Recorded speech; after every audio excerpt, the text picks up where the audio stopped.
For Christmas 2014, I would like to share a story with you that's very close to my heart.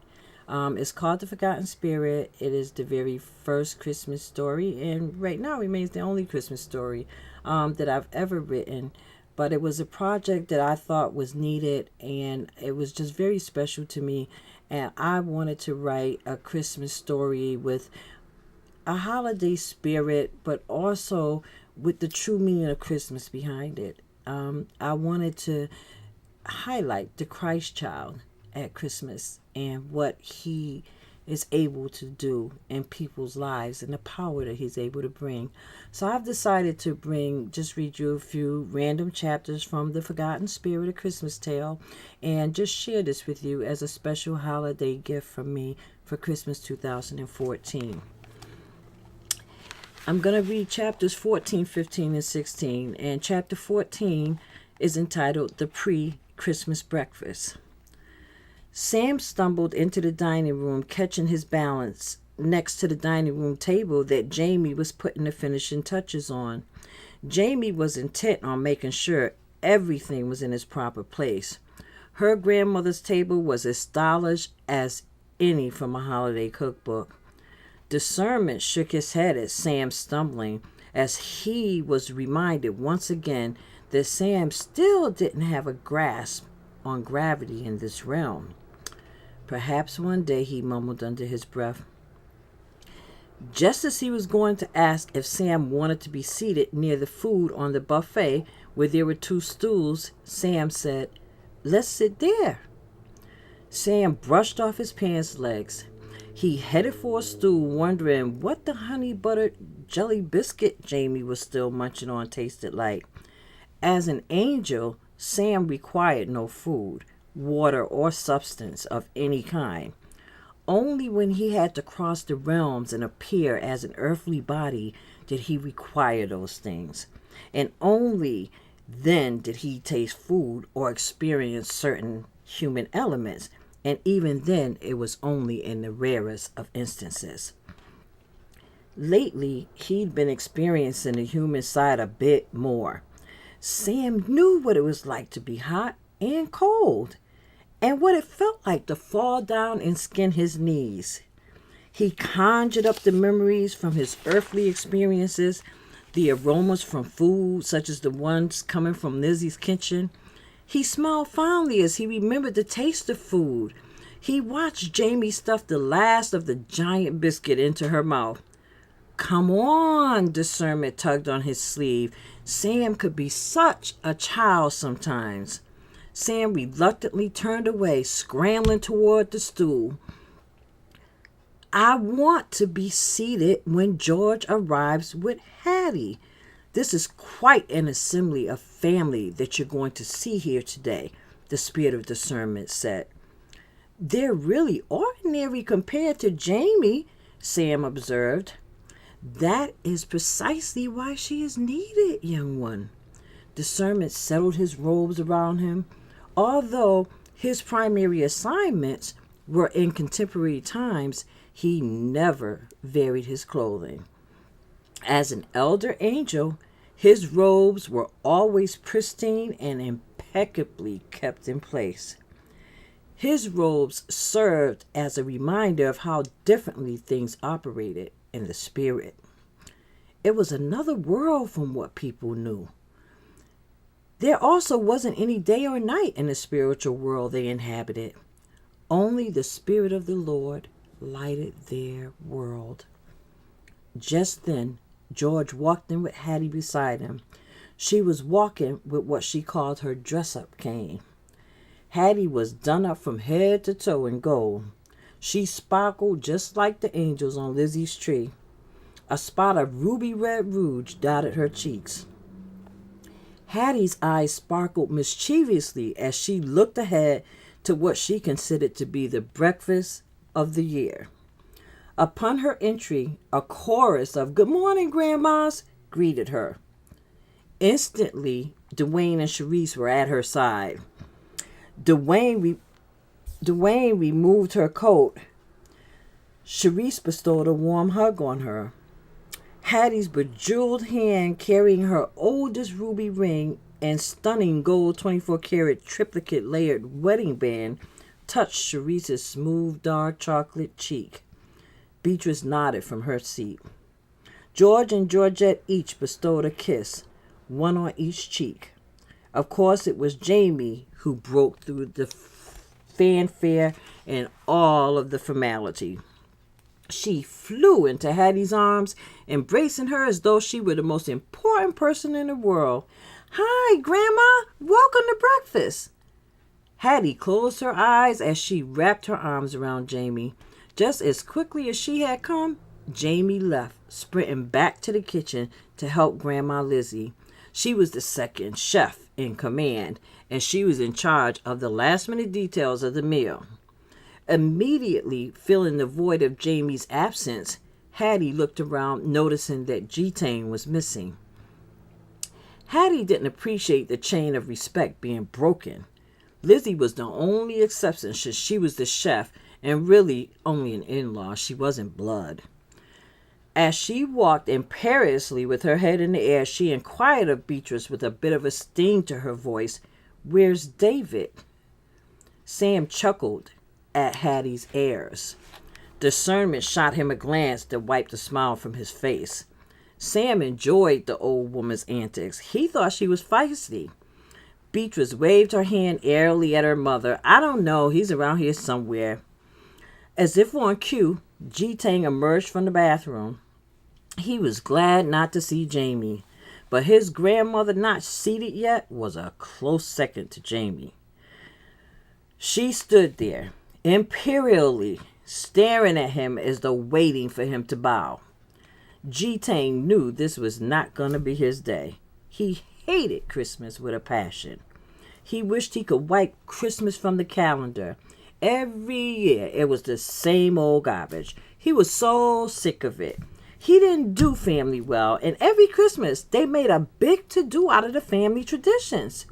First Jamie and now this, G-Tang lamented.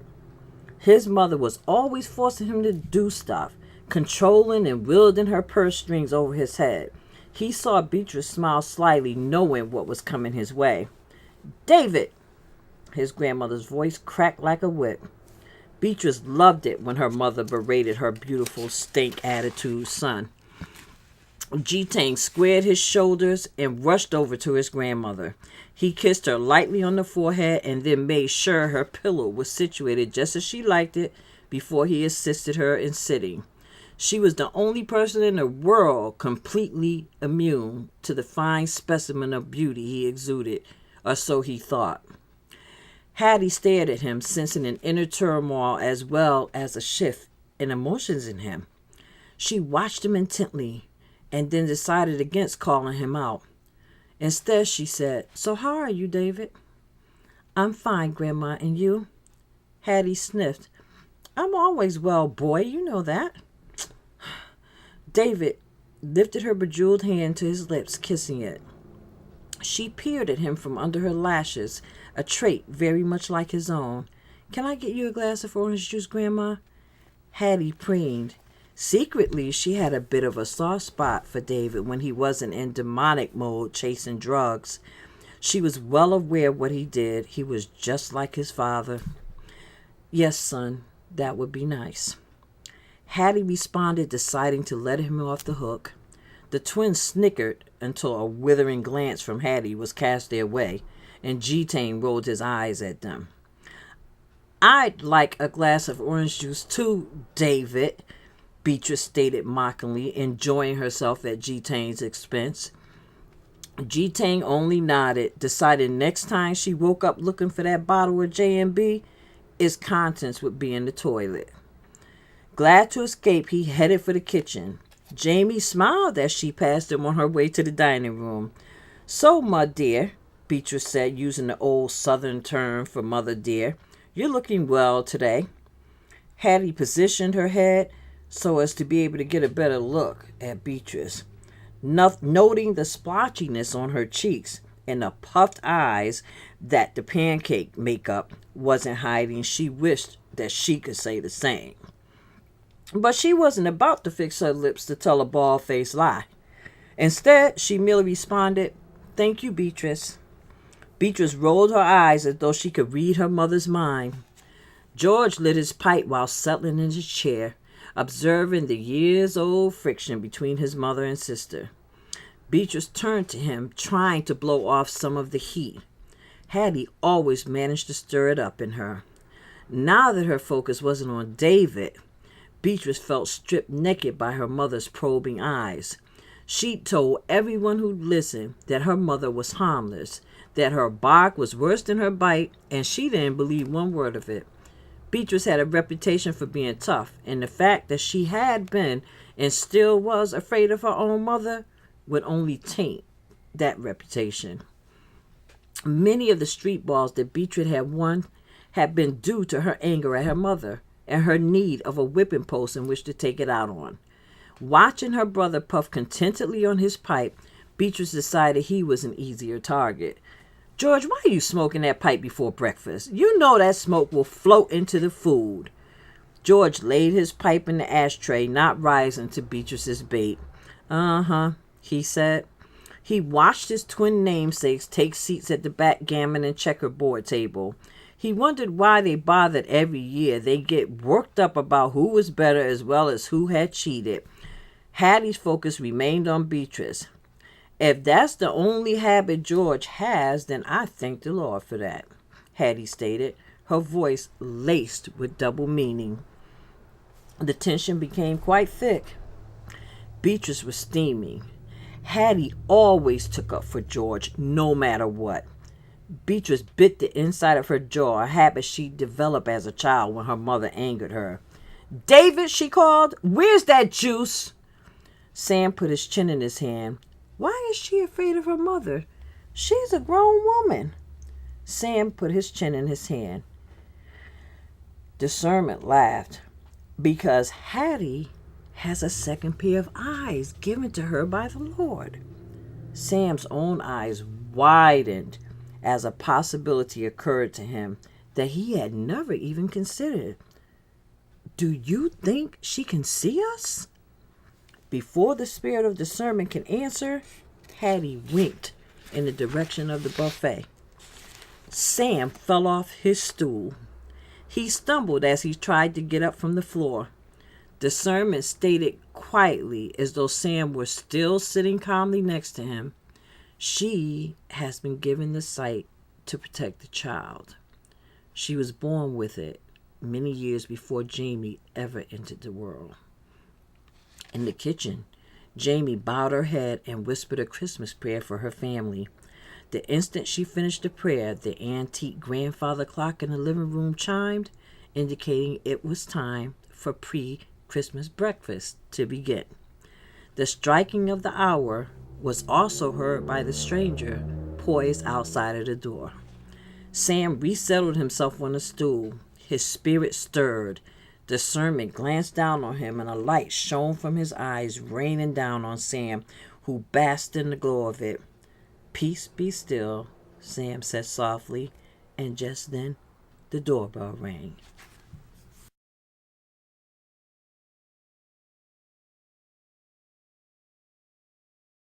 So we're now going to do chapter 15. Beatrice rose from the sofa. George, who would be ringing the bell this time of the morning? Everyone's already here. I don't know, B, he said, but it might behoove you to answer the door and see so we can get on with this breakfast. Beatrice rushed to the door and pulled it open without even looking through the peephole. Standing before her was a stranger. The man was rail thin. He stood erect with flashing, piercing light brown eyes.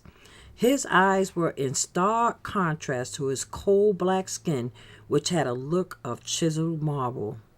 His clothes, clearly a bit tattered as well as old, were clean. They were also neatly pressed. The man wore the clothes with a great deal of pride. His bearing was one of great humbleness, although one could sense great power. Beatrice's acid tongue was about to spew out, "Who are you?" But for some reason, her tongue was stuck to the roof of her mouth, and all she could do was stare at this man with his commanding presence. She blinked, And finally she opened her mouth, but nothing came out. Opening her mouth was the only form of physical expression she seemed capable of. Upstairs, Sam and Discernment exchanged looks. The hair on Hattie's arms prickled, and a chill raced through her body. Her eyes wide, she envisioned a man from another time at a woman's door, asking to be fed. A host of blackbirds were circling the woman's house. Just as Jamie passed Hattie, as though a force were leading her downstairs, Hattie said, "Baby, invite the man in for breakfast." Jamie gave a small smile. "And tell Aunt Beatrice to come upstairs." She wanted to add, "and tell her to close her mouth too," but she refrained. Though she was upstairs, she could see Beatrice gaping at the man. George, who normally would not have allowed a stranger to cross his threshold, took his cue from his mother. He didn't cotton to messing with things he didn't know about. So he simply called out, "Lizzie, set another place at the table. We're having company."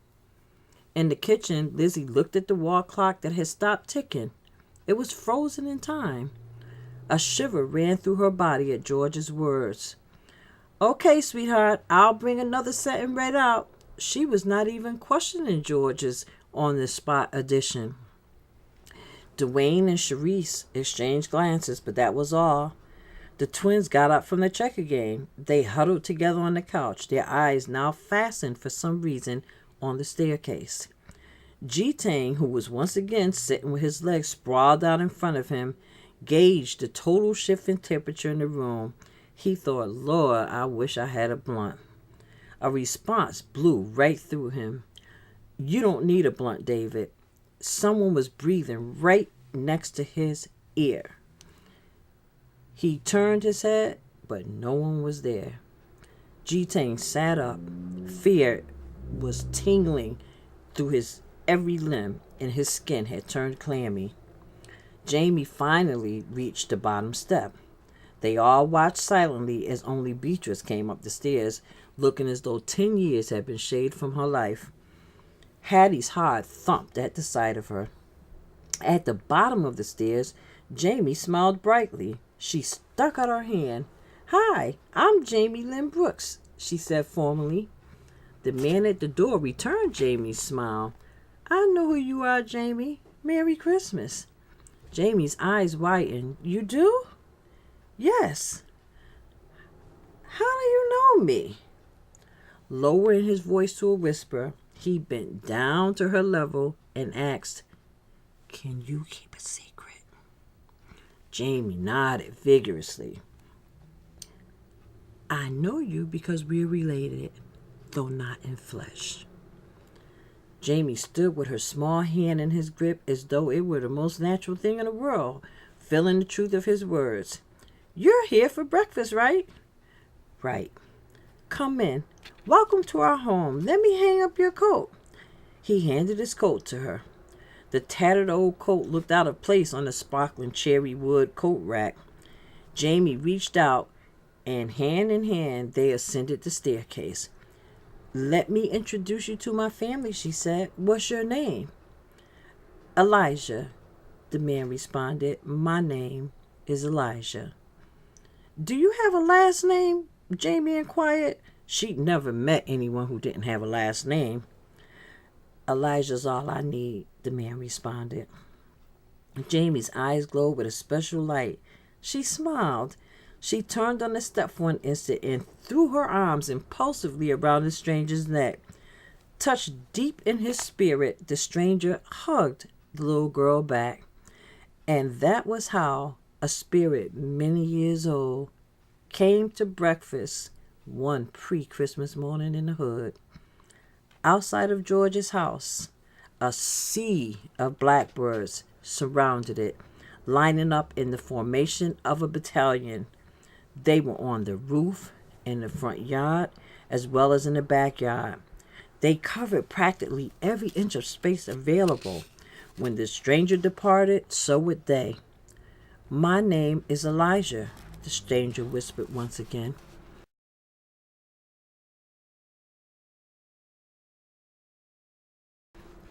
Chapter 16, The Elijah Spirit. As Elijah stepped into the foyer of George's house, the grandfather clock stopped ticking. So did the timepiece around George's neck, though he had yet to notice it. Everything in the house came to a brief standstill for that moment, though the Brooks family would never realize it. The only animation of life in that instance was the two angels who were present in spirit, and of course, Elijah. Sam opened his mouth to speak, found he couldn't, or nor could he sense any unasked questions, so instead he got off the stool. Not once did he stumble as he bowed down in the form of worship. Elijah's voice was soft but deep. "Get up, little one. You and I are much alike." The little child angel rose as he'd been instructed to. He had to shield his eyes from the great and powerful light that was emanating from Elijah's eyes. The spirit of discernment rose, his robes swishing around him. Elijah waved his hand, moved closer, and embraced the age-old spirit. Discernment felt eternal peace blow from Elijah. He embraced Elijah as though he never wanted to let go. Elijah finally stepped back from the embrace. He surveyed the room, smiling. He ventured over to George, who was sitting in his favorite seat. Elijah put a hand to George's chest. His hand became white as he healed the illness in George's body. A couple of seconds passed, and his hand returned to its normal coal black color. He then smiled down at Jamie, who was frozen in her stance of looking up at him. Elijah nodded to the two angels and took the plate of food that had been prepared for him. For some reason, Lizzie had already filled the plate with food. Elijah descended the staircase as silently as he had come. He retrieved his old, worn, and tattered coat along the way. The coat had survived many centuries. When he stepped into the front porch, the blackbirds assembled in formation, and then they flew away. Sam let out a breath he didn't even know he'd been holding. So did discernment. In a trembling voice, Sam asked, "What did he just do?" Discernment gazed out the window, watching the blackbirds fly away in perfect formation. Jamie's grandfather had lung cancer. The lung cancer was spreading throughout his body. He hadn't told his family. No need now. He doesn't have it anymore, which he'll soon discover. Later, each family member would examine the memory as though it were a dream. And until the day she died, Lizzie would always wonder what happened to her extra gold and ivory place setting. The clocks began to tick again, all except the timepiece George wore around his neck. It would remain frozen in time and never tick again. The family continued to breakfast, basking in the peace left behind, as well as enjoying one another's company more sincerely than they had in a long time. The conversation Jamie and the stranger had replayed itself in spirit like a taped recording, echoing throughout the realms. "What's your name?" "Elijah," the man responded. "My name is Elijah." "Do you have a last name?" Jamie inquired. "Elijah's all I need," the man had responded. Elijah. On a clear, brisk, cold morning, he arrived at one family's pre-Christmas breakfast. The pattern for the gifts of miracles had been established, and it is my hope that this Christmas 2014 that you and your family will either continue to believe in miracles, continue to hope, and if you've never believed in miracles, try it for a first time. It is my hope that Christmas 2014 and every Christmas going forward would just fill your hearts with warmth, hope, and love for one another. And never forget to believe in miracles or the true spirit of Christ, because with him, all things are possible. Thank you, and I hope you have a wonderful holiday season with your families.